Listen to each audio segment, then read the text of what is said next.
বিশ্বমণ্ডলের অনন্ত কৃপার অধিকারী মহান আল্লাহর নামে শুরু করছি। আপনারা দেখতেছেন ওয়াইসি বিডি ইউটিউব চ্যানেল এবং সাথে আছি আমি সাহস শামীম ওয়াইস। সম্মানিত প্রিয় দর্শক শ্রোতা এবং সকল তরিকতের ভাই বোনেরা, সবার প্রতি আমার সালাম।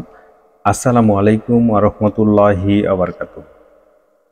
আজকের আলোচনার বিষয় ত্রাটক সাধনা। এই বিষয় নিয়ে আলোচনা করব। আপনারা অনেকে হয়তোবা ত্রাটক সাধনা কি জানেন না, আবার হয়তোবা অনেকে জানেন। যদি সাধনার জগতে সাকসেস হতে চান, যদি মারিফতের জ্ঞান হাসিল করতে চান, যদি মারিফত জগৎটাকে তরাইতে চান, তাহলে এই ত্রাটক সাধনা আপনাকে করতে হবে। এখন কথা হলো, ত্রাটক সাধনা কি? ত্রাটক সাধনা হলো প্রাচীনকালে সাধু সন্ন্যাসীরা, যোগীরা এবং তন্ত্র মন্ত্রবিদরা এই সাধনাটি করতেন। এই সাধনাটা কিভাবে করতে হয়, এই সাধনাটি কিভাবে করতে হয়, এর নিয়ম কি, শর্ট নিয়মে আমি বলবো। যে কেউ এটা করতে পারবেন এবং আপনাদেরকে করতে হবে যদি মারিফত জগতে থাকেন। এখন কথা হলো, ত্রাটক কথার অর্থ কি? ত্রাটক কথার অর্থ হলো কোনো একদিকে নির্বিকারে চেয়ে থাকা বা তাকিয়ে থাকা। এই ত্রাটক সাধনাটা প্রাচীনকালে যে যোগী সন্ন্যাসীরা, সাধু সন্ন্যাসীরা, পীর ফকিরেরা যে করতেন, সেটা কোন নিয়মে করতেন এবং প্রাচীনকালে কোন নিয়মে করতেন, সেই নিয়মটা আমি আপনাদের সামনে দিব। আপনারা যে কেউ এটা করতে পারবেন। এই ত্রাটক সাধনা করতে গেলে আপনাকে কোনো একটি আলোর দিকে, একটা প্রদীপের দিকে, কিংবা পূর্ণিমার চাঁদের দিকে, কিংবা একটা কালো বিন্দুর দিকে, কিংবা মুর্শিদের দিকে নির্বিকারে চেয়ে থাকতে হবে। এই চেয়ে থাকা বা তাকিয়ে থাকাটাকে বলা হয় ত্রাটক। এখন কথা হলো, এই সাধনাটি কিভাবে করব এবং এই সাধনাটি করলে আমার উপকার কি? এই সাধনাটি করতে গেলে আপনাকে একটি প্রদীপ জ্বালাতে হবে। একটি নিরিবিলি স্থান আপনি সিলেক্ট করলেন। সেই নিরিবিলি স্থানে যাতে কোনো শব্দ না যায়, এরকম একটি নিরিবিলি স্থান আপনি বেছে নিলেন। হোক সেটা দিনের বেলা, হোক সে রাতের বেলা, তবে রাতের বেলা হইলে অনেকটা ভালো হয়। একটা প্রদীপ জ্বালাইতে হবে। প্রদীপ জ্বালাবেন কিভাবে? এই প্রদীপটা আপনি জ্বালাবেন তেল এবং ঘি দ্বারা। তেল এবং ঘি দ্বারা একটা প্রদীপ জ্বালাইতে হবে এবং এই প্রদীপটা আপনার চোখের সমতলে 4 থেকে 5 হাত দূরে রাখতে হবে। 4 থেকে 5 হাত দূরে চোখের সমানে রাখতে হবে এই প্রদীপটাকে। এই প্রদীপটার দিকে আপনাকে তাকিয়ে থাকতে হবে নির্বিকারে, কোনো চোখের পলক ফেলা যাবে না। নির্বাকভাবে, নির্বিকারভাবে সেটার দিকে তাকিয়ে থাকবেন এবং আপনি যে কোনো একটি আসনে বসবেন। যে কোনো একটি আসনে বসবেন। সেই আসনটা হোক সে পদ্মাসন, যোগাসন, চেয়ারের মধ্যে বসে যেভাবে হোক, একটি সহজ আসনে আপনি বসবেন এবং মেরুদণ্ড সোজা করবেন।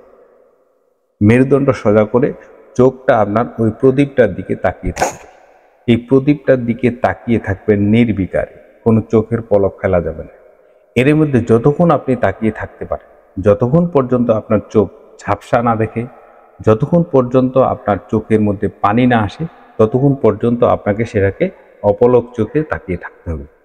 এরপরে যখন আপনার চোখে ঝাপসা আসবে কিংবা চোখে যখন পানি আসবে, তখন আপনি চোখ বন্ধ করবেন। তখন আপনি চোখ বন্ধ করে ফেলবেন। এই যে চোখ যে বন্ধ করে ফেলবেন, আপনি যে আলোর যে প্রতিচ্ছবিটা দেখলেন, সেই আলোর প্রতিচ্ছবিটা আপনাকে মনের ভিতরে, অন্তরের ভিতরে কল্পনা করে তাকিয়ে থাকতে হবে এবং এই তাকিয়ে থাকা সময় আপনাকে একটি মন্ত্র জপতে হবে। এই মন্ত্রটি জপতে হবে, আমি আলোর দিকে বা আমি আলোর স্বরূপে নতজানু হই। আমি আলোর স্বরূপে নতজানু হই। এটা আপনি মনে মনে বলতেই থাকবেন, মনে মনে বলতেই থাকবেন, যতক্ষণ পর্যন্ত আলোটা আপনার মনোমস্তিষ্কের মধ্যে, অন্তরের মধ্যে দৃশ্যমান না হয়। আপনি মনে করতেছেন যে হ্যাঁ, আমি এখন আলোটাকে দেখতে পাচ্ছি। তো পরিপূর্ণ অনুভব হওয়ার পর এই জপটা বন্ধ করতে হবে। এতে 2 মিনিট হোক, 1 মিনিট হোক, 3 মিনিট হোক, আপনি এই জপটা করবেন। করার পরে আপনি যখন পরিপূর্ণভাবে সেই আলোটাকে অনুভব করতে পারতেছেন কিংবা দেখতে পারতেছেন, তখন আপনার এই জবটা বন্ধ করে দিতে হবে। তখন আরেকটা কাজে আপনাকে এগিয়ে যেতে হবে। সেই কাজটা হলো আপনার শ্বাস প্রশ্বাসের দিকে খেয়াল রাখতে হবে। শ্বাস প্রশ্বাস কিভাবে যাচ্ছে, কিভাবে আসতেছে, কিভাবে যাচ্ছে, কিভাবে আসতেছে। এই শ্বাস প্রশ্বাসের মধ্যে আপনাকে একটা বিষয় বলতে হবে, যখন আপনার ভিতরে শ্বাস ঢুকতেছে তখন মনে করতে হবে আপনাকে আল্লাহ আমার ভিতরে ঢুকতেছে। এটা কিন্তু মনে করতে হবে। যখন মনে করবেন যে শ্বাস আমার ভিতরে আসতেছে তখন আমার ভিতরে আল্লাহ ঢুকতেছে। আর যখন আপনার শ্বাস বের হচ্ছে তখন আপনার ভিতরে যে অন্ধকার সব চলে যাচ্ছে, বেরিয়ে যাচ্ছে। এইটা মনে করবেন। এটা মনে করতে করতে করতে করতে এইভাবে সাধনাটি আপনি শেষ করে দিবেন। আপনি যতক্ষণ পারেন 5 মিনিট থেকে 15 মিনিট, এর মধ্যে যে কোনো সময় যতটুকু পারেন, 5 minute, 7 minute, 8 minute, 10 minute, 15 minute, যতক্ষণ পারেন। এখন কথা হলো এই সাধনাটা যে আমি করব, আমি যে এই সাধনাটি করব এর লাভ কি, এর উপকার কি, কেন করব? আপনার দৃষ্টিশক্তি বাড়িয়ে যাবে। কারণ অন্তরের চক্ষু দিয়ে একমাত্র আল্লাহকে দেখা যায়, বাহ্যিক চোখে আল্লাহকে কখনো দেখা যায় না। যদি আপনি আল্লাহকে দেখতে চান তাহলে অন্তর্দৃষ্টি আপনাকে বাড়াতে হবে। আর অন্তর্দৃষ্টি বাড়াইতে গেলে এই তাড়ক সাধনাটি আপনাকে করতে হবে। এটা হলো এক। 2 নম্বর হলো আপনার স্মৃতিশক্তি লোপ পেয়ে গেছে, স্মৃতিশক্তি আপনার কম, স্মৃতিশক্তি প্রখর না। তাহলে এই স্মৃতিশক্তি আপনার প্রখর হবে, স্মৃতিশক্তি আপনার বেড়ে যাবে। আরো হলো আপনার মনের একাগ্রতা। আপনি ধ্যান সাধনা করতেছেন, মনের একাগ্রতা নাই। এই মনের একাগ্রতা এবং গভীর মনোনিবেশ আপনার ভিতরে সৃষ্টি হবে এবং আল্লাহ নূর বা জ্যোতি আপনি দেখতে পাবেন। তাহলে আপনার গভীর মনোনিবেশ আসবে, একাগ্র মন ধ্যান করার জন্য সৃষ্টি হবে, আপনার স্মৃতিশক্তি প্রখর হবে, আপনার দৃষ্টিশক্তি বেড়ে যাবে, আপনি জ্যোতি দেখতে পাবেন এবং আপনি মারিফত জগৎটাকে হাসিল করতে পারবেন। এই সাধনাটার আরও উপকার আছে, কিন্তু কথা হলো যে কেউ যদি মারিফত জগতে সাকসেস হতে চান তাহলে আপনাকে এই সাধনাটি করতে হবে।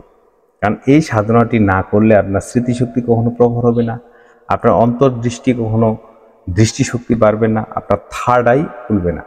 থার্ড আই অর্থাৎ তৃতীয় নয়ন বা তৃতীয় চক্ষু আপনার খুলবে না। এটা হলো মনের চক্ষু। এই মনের চক্ষুটা না খুললে আপনি বিভিন্নখানে কি হচ্ছে না হচ্ছে আপনি দেখতে পাবেন না। অনেকে দেখবেন যে এখানে আছে অথচ বিভিন্নখানে দূরের কথা বলতেছে, মনে হয় অনেক কিছু দূরের কিছু দেখতেছে। এই ত্রাটক সাধনার মাধ্যমে, এই ত্রাটক সাধনা আপনারা অনেকে জানেন কিংবা অনেকে জানেন না। যারা জানেন না, মারিফত জগতে, সুফি জগৎ, তরিকার জগতে যারাই আসছেন এই ত্রাটক সাধনাটা করতে পারবেন কিংবা করতে হবেই। কারণ আপনারা না করতে পারলে কোনোদিন মারিফত জগতে সাকসেস হতে পারবেন না। তাই ত্রাটক সাধনার উপকার কি? ত্রাটক সাধনার উপকার হলো অভ্যন্তরীণ চোখ খুলবে, থার্ড আই চোখ খুলবে, মনের একাগ্রতা আসবে, ধ্যানের একাগ্রতা আসবে, স্মৃতিশক্তি প্রখর হবে, অন্তর্দৃষ্টি প্রখর হবে এবং আপনি তরিকার মারিফত জগৎটাকে হাসিল করতে পারবেন। এটা হলো এর উপকার। তাহলে আমি আবারও বলি ত্রাটক সাধনাটা কীভাবে করতে হবে। একটি আলো জ্বালিয়ে দিবেন, সেটা ঘি এবং তেল দিয়ে, সেটা চোখের সামনে 4 থেকে 5 হাত দূরে রাখবেন, চোখের সমতলে, চোখের সোজাসুজি, এবং সেই আলোটার দিকে তাকিয়ে থাকতে হবে এবং আপনার মেরুদণ্ড সোজা করে যতক্ষণ পর্যন্ত চোখে পানি না আসে, যতক্ষণ পর্যন্ত চোখ ঝাপসা না হয়, এতক্ষণ পর্যন্ত দেখে থাকতে হবে। দেখে থাকার পর যখন চোখে পানি আসবে, ঝাপসা আসবে, তখন আপনি চোখ বন্ধ করে ফেলবেন। চোখ বন্ধ করে ফেলার পরে আপনাকে সেই আলোটা বা সেই আলোর ছবিটা আপনি মনে মনে সেটা অনুভব করবেন, দেখবেন এবং দেখে তাকিয়ে থাকবেন। এরপরে আপনি মনে মনে একটা জপ করবেন। সেই জপটা হলো আমি আলোর স্বরূপে নতজানু হই, আমি আলোর স্বরূপে নতজানু হই, আমি আলোর স্বরূপে নতজানু হই, আমি আলোর স্বরূপে নতজানু হই। এটা এভাবে আপনি বলবেন। বলতে বলতে বলতে যতক্ষণ পর্যন্ত পরিপূর্ণভাবে আপনার মস্তিষ্কের মধ্যে সেই প্রতিচ্ছবিটা আপনি দেখতে পাচ্ছেন, ঠিক তখনই সেটা বন্ধ করে দিবেন। বন্ধ করে দেওয়ার পর এরপরে আপনি শ্বাস প্রশ্বাসের দিকে খেয়াল রাখবেন। শ্বাস প্রশ্বাস নিবেন, ছাড়বেন, নিবেন, ছাড়বেন। যখন নিবেন তখন মনে করবেন যে আল্লাহ আমার ভিতরে ঢুকতেছে। যখন ফেলবেন তখন মনে করবেন যে আমার ভিতরের অন্ধকার সব দূরীভূত হয়ে বেরিয়ে চলে যাচ্ছে। বাস, এটাই। এইভাবে আপনাকে এই ত্রাটক সাধনাটাই করতে হবে। অবশ্যই একটি নিরিবিলি জায়গা নিতে হবে, এই নিরিবিলি জায়গার মধ্যে সেটাকে করতে হবে। সম্মানিত প্রিয় দর্শক শ্রোতা, আজকের আলোচনা এ পর্যন্ত। দেখা হবে পরবর্তী কোনো ভিডিওতে নতুন কোনো ভেদ তত্ত্ব নিয়ে। ততক্ষণে ভালো থাকুন, সুস্থ থাকুন। আল্লাহ হাফেজ। আসসালামু আলাইকুম ওয়া রাহমাতুল্লাহি ওয়া বারাকাতুহু।